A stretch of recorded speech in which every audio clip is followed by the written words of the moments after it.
અલગ અલગ એકાઉન્ટથી નિખિલ ડોંગાના નામે પોસ્ટ થઈ વાયરલ। કે આખરે આ લડાઈના મંડાણ થઈ ગયા છે, જેની આશંકા સેવાઈ રહી હતી। જયરાજસિંહના વાયરલ નિવેદન બાદ નવેસરથી મોરે મોરો આવા સવાલો છે તે ઉઠી રહ્યા છે। મેં માર ખાશો ઓછો ખાશો, ખાવાના એ તો ખાવા ના જ, એમાં બીજી વાત નહીં। અને આ સ્ક્રીનશોટ કોના નામે થાય? એ જ નિખિલ ડોંગાના નામે, કે જેને લઈને છેલ્લા કેટલાક સમયમાં ખૂબ બધી ચર્ચાઓ ગોંડલમાં છે, જયરાજસિંહ વિરુદ્ધ અરજીનો।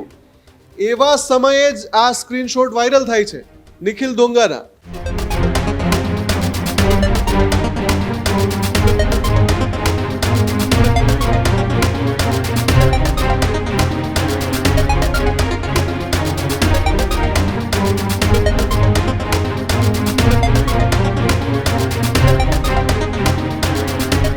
સમાચારોમાં આગળ વાત કરીએ બીજા મહત્વપૂર્ણ સમાચારની, તો રાજ્યમાં તમામ જગ્યાએ ચૂંટણીનો માહોલ છે તે પૂર્ણ થઈ ગયો, તેમ છતાં ગોંડલે ફરીથી ચર્ચાઓમાં આવ્યું છે। ગોંડલમાં ચૂંટણી પછી પણ નથી થઈ રહી જે ચૂંટણીની ચર્ચાઓ પૂર્ણ, ફરી એકવાર ગોંડલમાં બાકાજીકી શરૂ થઈ ચૂકી છે। 2027ની ચૂંટણી પૂર્વે જ ગોંડલમાં મોટા ઘમાસાણના એંધાણ, સોશિયલ મીડિયામાં નિખિલ ડોંગાના નામવાળા સ્ક્રીનશોટ થયા વાયરલ।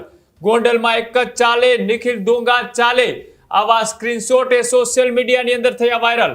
અલગ અલગ એકાઉન્ટથી નિખિલ ડોંગાના નામે પોસ્ટ થઈ વાયરલ। જયરાજસિંહના વાયરલ નિવેદન બાદ નવેસરથી મોરે મોરો આવા સવાલો છે તે ઉઠી રહ્યા છે। જયરાજસિંહ વિરુદ્ધ સુપ્રીમ કોર્ટમાં અરજી બાદ પોસ્ટ વાયરલ થતા અનેક તર્ક અને વિતર્ક લગાડવામાં આવી રહ્યા છે। જે સ્થાનિક સ્વરાજની ચૂંટણીમાં ગણેશ ગોંડલનો ગઢ ગણાતો એ વિસ્તાર કે જ્યાં અનેક એવી બેઠકો છે કે ત્યાં હારનો સામનો કરવો પડ્યો, અને ત્યારબાદ એ જીતના વિશ્વાસમાં જે સભામાંથી જયરાજસિંહ જાડેજાએ હુંકાર કર્યો, હુંકાર બાદ એ પાટીદાર સમાજમાં ક્યાંક ને ક્યાંક અંદરખાને નારાજગીના સૂર ઉઠ્યા, અને એ નારાજગી બાદ જયરાજસિંહ જાડેજા સામે સુપ્રીમ કોર્ટની અંદર એ જામીન રદ માટેની અરજી કરવામાં આવી।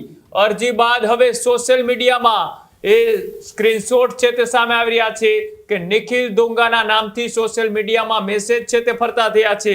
ગોંડલમાં એક જ ચાલે, નિખિલ ડોંગા ચાલે, આવી વાત અત્યારે સોશિયલ મીડિયામાં વહેતી થઈ છે। ફરીથી ક્યાંક ને ક્યાંક એ ગોંડલનું રાજકારણ ગરમાયેલું જોવા મળી રહ્યું છે। મુફદ્દલ મારી સાથે જોડાયેલા છે, તે પહેલા એ જયરાજસિંહ જાડેજાએ એ નિવેદન આપતા શું કહ્યું હતું, આવો તે પણ સાંભળીએ। પાછા મારે સભા ભરાય એટલે મારે રીબડાને તો ભૂલાય નહીં। મારા દીકરાએ કેનો કેસ પહેર્યો છે એને નથી ખબર। 2022માં તો ભાજપનો કેસ નહોતો જ પહેર્યો, અને ગમે ને ભાજપમાં પ્રવેશ આપે, કમળ પહેરાવી, આ કેસ પહેરાવી પ્રવેશ આપે, એના 3 ઉમેદવાર લડતા હતા, 3 ઉમેદવાર દેડી સીટમાં ડીસિંગ, ચરખડીમાં 2 હતા ડીસિંગ, કોલીધડમાં 1 ભાઈ હતા ડીસિંગ, આપમાંથી લડતા હતા। તમે આવા નાટક કરો માં, એના કરતા તમે ક્યાં પક્ષમાં છો ને તમે બધાએ મળીને નક્કી કરો। જો મોટી સેના સામે લડવું હોય ને, હું સામેવાળાને એક વ્યૂહરચના સમજાવવા માંગુ છું, ફતેમાવતભાઈ, કોઈ નહીં તો નાના નાના પક્ષો ભેગા થઈ જાઓ। તમે આપવાળા ભેગા થઈ જાઓ, કોંગ્રેસવાળા ભેગા થઈ જાઓ, આમે નામ લીધું એ ભેગા થઈ જાઓ, પરચુર જે કઈ પક્ષ હોય ને એ ભેગા થઈને તમે સામનો કરો ને, તો તમે માર ઓછો ખાઓ અને અમને લડવાની મજા આવશે। તમે માર ખાશો ઓછો ખાશો, ખાવાના એ તો ખાવા ના જ, એમાં બીજી વાત નહીં। તો જે રીતના એ જયરાજસિંહ જાડેજાનું નિવેદન બાદ એ સુપ્રીમ કોર્ટમાં જામીન અરજી રદ કરવા માટેની અરજી, આ તમામ સમીકરણો એ રાજ્યની અંદર ચૂંટણી પૂરી થઈ ગઈ મુફદ્દલ, પણ જે રીતના એ ગોંડલમાં 2027ના ભણકારા અત્યારથી વાગતા હોય તેવું લાગી રહ્યું છે। આજે પોસ્ટો વાયરલ થઈ રહી છે, સુપ્રીમ કોર્ટમાં અરજી, આ શું સૂચવી રહ્યું છે? બિલકુલ કૃણાલ, આ બહુ સ્પષ્ટ બાબત છે કે સ્થાનિક સ્વરાજની ચૂંટણી એટલે કે સત્તાની સેમીફાઇનલ જેવી પૂરી થઈ, તરત જ જેવી સત્તાની સેમીફાઇનલ પૂરી થઈ એ સાથે જ ગોંડલમાં ફાઇનલની બાકાજીકી શરૂ થઈ ગઈ છે, ફાઇનલનો મોરે મોરો શરૂ થઈ ગયો છે. તમે જુઓ ટાઈમિંગ પણ તમે ચોક્કસથી ચર્ચામાં આવશે જ કે જેવી ચૂંટણી પૂરી થાય, વિજય સભા યોજાય, વિજય સભામાં જયરાજસિંહ વિવાદાસ્પદ નિવેદન કરે, એના તુરંત બાદ સુપ્રીમ કોર્ટમાં અરજી થાય અને એ અરજી જે સમયે થઈ છે એ જ સમયે અચાનક સોશિયલ મીડિયાના એક પ્લેટફોર્મ પર અલગ અલગ એકાઉન્ટથી સ્ક્રીનશોટ વાયરલ થાય અને આ સ્ક્રીનશોટ કોના નામે થાય?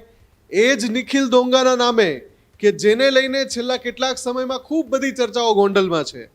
ગોંડલમાં એક જ ચાલે, નિખિલભાઈ દોંગા ચાલે.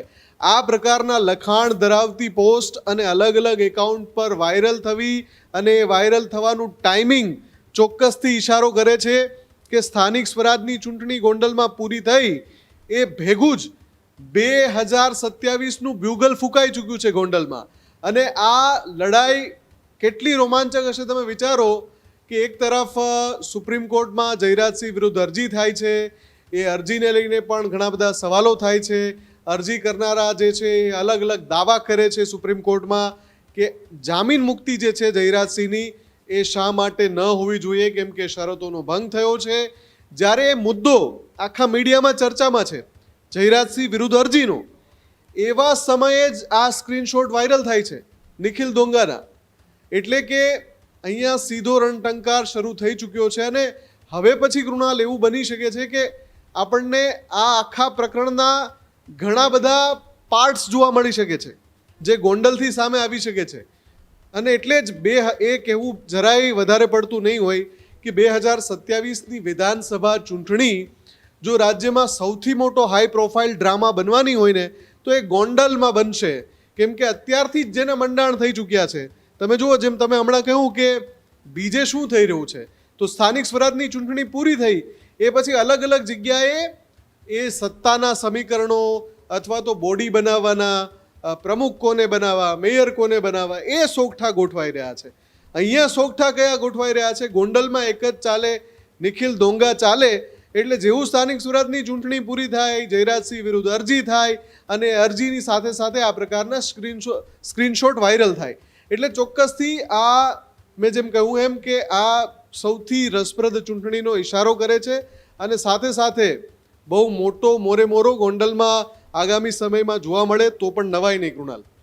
બિલકુલ બિલકુલ મુફદ્દલ, એ લોકશાહીની અંદર એ ચૂંટણી હમ તો રસપ્રદ જ થવી જોઈએ, પણ ગોંડલમાં એ ચૂંટણી રસપ્રદ નહીં પણ લોહિયાળ ન થાય તેનું પણ એ પ્રશાસને ધ્યાન રાખવું પડશે. પણ જ્યારે ગોંડલની અંદર એ ચૂંટણીનો માહોલ હોય છે ત્યારે અનેક એવા કાવા દાવાઓ, અનેક લોકોની ફરિયાદો, આક્ષેપો થતા હોય છે. પણ શું આ જે નિવેદન છે, નિવેદન એ ગોંડલમાં ગઢ ગણાતો તો એ ગઢમાં 4 થી 5 બેઠકે આમ આદમી પાર્ટી જીતી ગઈ, તેનાથી વિપરીત થઈ અને આ પરિણામ આપ્યું હોઈ શકે, એટલે કે આવું નિવેદન આપ્યું હોઈ શકે? કૃણાલ, એનું એનાલિસિસ કરીએ તો ઘણી બધી બાબતો છે.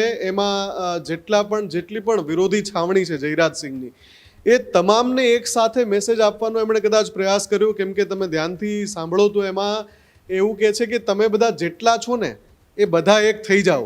એટલે એમાં એ જિગીશા પટેલનું પણ નામ લીધા વિના એમને પણ એ મેસેજ છે. હા, એમણે રીબડા શબ્દનો ઉલ્લેખ કર્યો હતો, એટલે રીબડાનું તો નામ લઈને એમણે કહ્યું, ભલે એ રીબડા એટલે કોણ હવે આખા ગોંડલમાં બધાને ખબર છે, તો હું તો આ રીબડાવાળાને કહું છું, મારે આ સભા હોય તો રીબડાને યાદ કરવા જ પડે, એવી એમણે શરૂઆત કરી હતી એ સંબોધનમાં. અને પછી એમણે કહ્યું કે તમે જેનું મેં નામ લીધું, એમ એટલે એ રીતે કહે છે કે તમે એટલે જેનું મેં નામ લીધું, આપવાળા અને કોંગ્રેસવાળા અને બીજા બધા જેટલા હોય એટલા. એટલે એ એક જ કાંકરે ઘણા બધા પક્ષીને મારવાના હોય એ રીતે એક સાથે બધાને સંબોધીને કહી રહ્યા છે કે તમે બધા એક થઈ જાઓ. એટલે જયરાજસિંહને ભરોસો છે કે 2027માં આ મેદાનમાંથી એમની સામે કોઈ ટકી શકવાનું નથી. કદાચ એ પ્રકારનો દાવો થઈ શકે જ્યારે એમના સંબોધનનું અથવા તો એમના એ વક્તવ્ય કે વિવાદાસ્પદ નિવેદનનું એનાલિસિસ કરીએ તો. પણ જે સમયે આ અરજી થઈ, પહેલાં તો એ સંબોધન થયું, વિજય સભા યોજાયું, એ પછી આ અરજી થઈ સુપ્રીમ કોર્ટમાં અને એના અરજદારો પણ સામે આવ્યા મીડિયા સમક્ષ. એમણે કહ્યું કે આ તો ભાઈ શરતોનો ભંગ છે. એ જ સમયે, એ જ સમયગાળામાં આવી રીતે સ્ક્રીનશોટ વાયરલ થવા એટલે તમે ડોટ કનેક્ટ કરો ને તો ઘણી બધું આમ ચિત્ર તમને સ્પષ્ટ થતું દેખાય કે આખરે આ લડાઈના મંડાણ થઈ ગયા છે જેની આશંકા સેવાઈ રહી હતી.